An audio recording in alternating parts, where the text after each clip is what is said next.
If you want to check your Adobe Premiere Pro license, you're in the right place.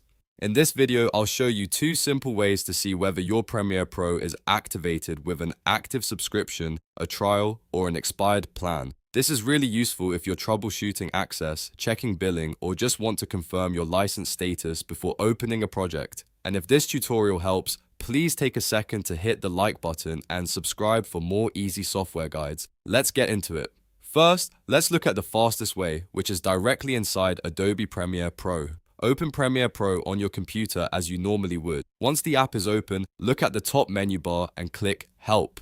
From there, choose Manage My Account. When you click that option, your web browser should open automatically and take you directly to your Adobe account page.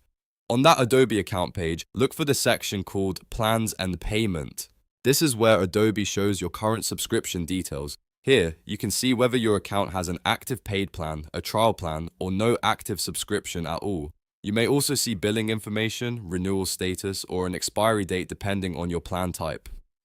If you're trying to confirm whether Premiere Pro is fully licensed, this is the most important section to check. Now, if you want another method, or if Premiere Pro is not opening for some reason, you can use the Adobe Creative Cloud desktop app instead. Open Adobe Creative Cloud on your computer and sign in with the same Adobe account that you use for Premiere Pro. In the top right corner, click your profile icon. From the menu, go to Account and then click Plans and Payment. Inside that area, Adobe will again show your active plan information. You can check whether you're on a trial or paid subscription, and you can also see the billing date or expiry date.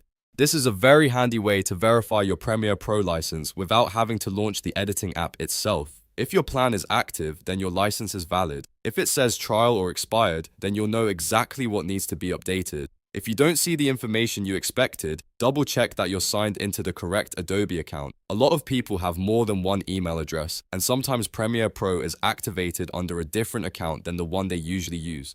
So before making changes, always confirm the email tied to your Adobe plan, and that's it. Using either Premiere Pro itself or Adobe Creative Cloud, you can quickly check your Adobe Premiere Pro license and see your subscription status, billing date, or trial details. If this video helped you out, please like the video, subscribe to the channel, and turn on notifications so you don't miss the next tutorial. Thanks for watching, and I'll see you in the next one.